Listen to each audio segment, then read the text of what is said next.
آج میں آپ کو پرانی اور نئی موسیقی کے درمیان فرق بتانے کی کوشش کروں گا۔ میں کوئی موسیقار نہیں ہوں، لیکن پھر بھی سننے کی حد تک میں اس موسیقی کو خوب سمجھتا ہوں، اور ہمیں جب سے ہم نے ہوش سنبھالا ہے یہی سنا ہے کہ موسیقی روح کی غذا ہے، اور شاید یہ بات تب کی ہو جب موسیقی کا تعلق لے اور سر سے تھا۔ گانے والا موسیقی کے رموز و آداب سے واقف تھا، اور شاعری موسیقی کے اثر کو اور زیادہ قوت بخشتی تھی، اور یہ سریلی آواز کانوں کے راستے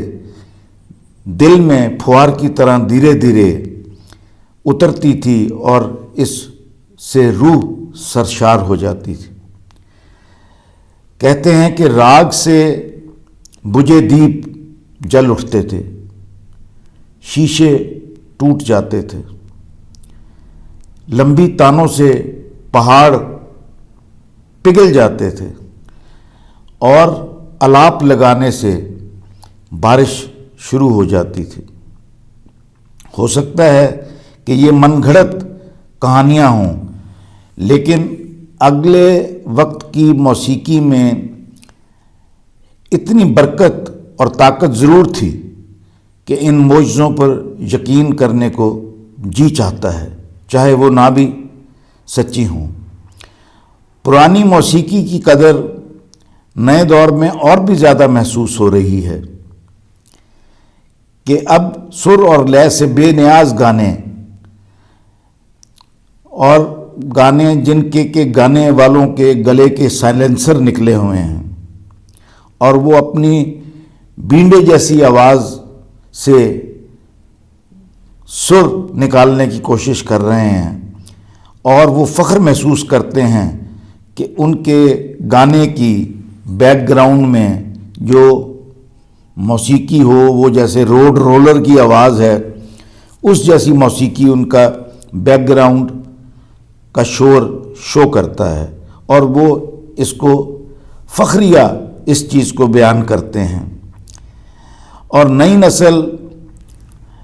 بے کنار چیخوں کی اس موسیقی اور جمناسٹک کو فنکار کرنے والوں کو فنکار اور موسیقار کہہ رہی ہے،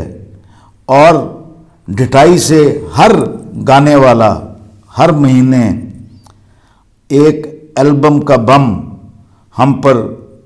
گرا رہا ہے اور خود کو موسیقار اعظم ثابت کر رہا ہے۔ میرے قریبی دوست ہیں راجہ اظہر، اسلام آباد میں ہیں، بچپن کے ہمارے دوست ہیں۔ اس زمانے میں جب وہ کالج میں ہمارے ساتھ پڑھتے تھے تو میں نے محسوس نہیں کیا کہ انہوں نے کبھی بھی موسیقی کے بارے میں اس طرح کی گفتگو کی ہو، لیکن 60 کی دہائی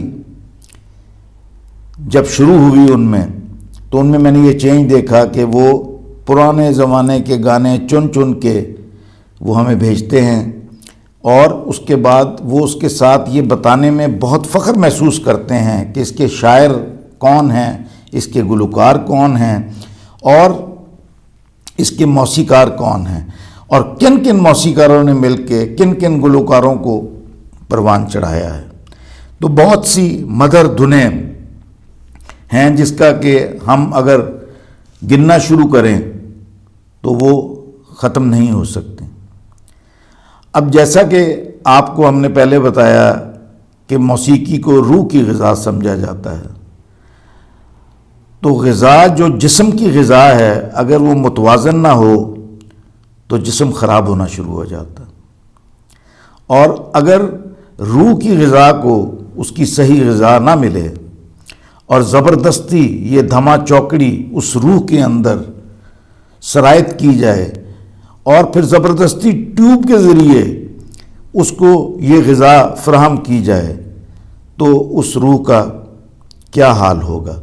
لیکن دوسرا موقف بھی کچھ لوگ یہ پیش کرتے ہیں کہ جس طرح ایک اچھی روح ہوتی ہے ایک بد روح بھی ہوتی ہے. تو اچھی روح کو تو وہی سریلی دھنیں پسند ہیں، جبکہ بدروحوں کی موسیقی یہی ہے جو کہ چڑیلوں کا ڈانس ہے اور جنوں کی آوازیں جو بیچ میں سے نکل رہی ہیں، اور گلوکار اس طرح گا رہے ہیں کہ جیسے ان کے ہاتھ اور پیروں میں 220 وولٹ کا کرنٹ جو ہے وہ سرایت کر رہا ہے، اور اس کے اوپر وہ گانا گا رہے ہیں، اور اس پہ ترا یہ کہ وہ یہ سمجھتے ہیں کہ یہ بہترین وہ پرفارمنس وہ پیش کر رہے ہیں، جبکہ وہ ایک جمناسٹک کا ایک بودا سا مظاہرہ کر رہے ہوتے ہیں. میں پاپولر میوزک کو قطعاً برا نہیں سمجھتا، کیونکہ پاپولر میوزک میں بھی ایسے کئی موسیقی کے رنگ ہیں کہ جس میں کانوں کو وہ دھنیں بھلی لگتی ہیں. لیکن میں اس موسیقی کی بات کر رہا ہوں جس کا نہ کوئی سر ہے نہ جس کا کوئی پیر ہے. تو اس صورت میں یہ دعا کرتا ہوں کہ وہ روحیں جو کہ اس گلی سڑی موسیقی کے اوپر پل بڑھ رہی ہیں ان کو جسم سے نکال دیا جائے، تاکہ جو روحیں ہمارے اندر باقی بچ جائیں وہ کم از کم اچھی اور سریلی دھنیں سننے والی ہوں. اور ہمیں چاہیے کہ ایسی روحوں کو اپنے جسم سے ہم نوچ کے علیحدہ کر دیں، اور موسیقی کی حقیقی روح سمجھنے والے اس انتظار میں ہیں کہ کب ہماری اپنی موسیقی پھر سے لوٹ آئے گی اور اس ثقیل غذا سے ہمیں نجات ملے گی،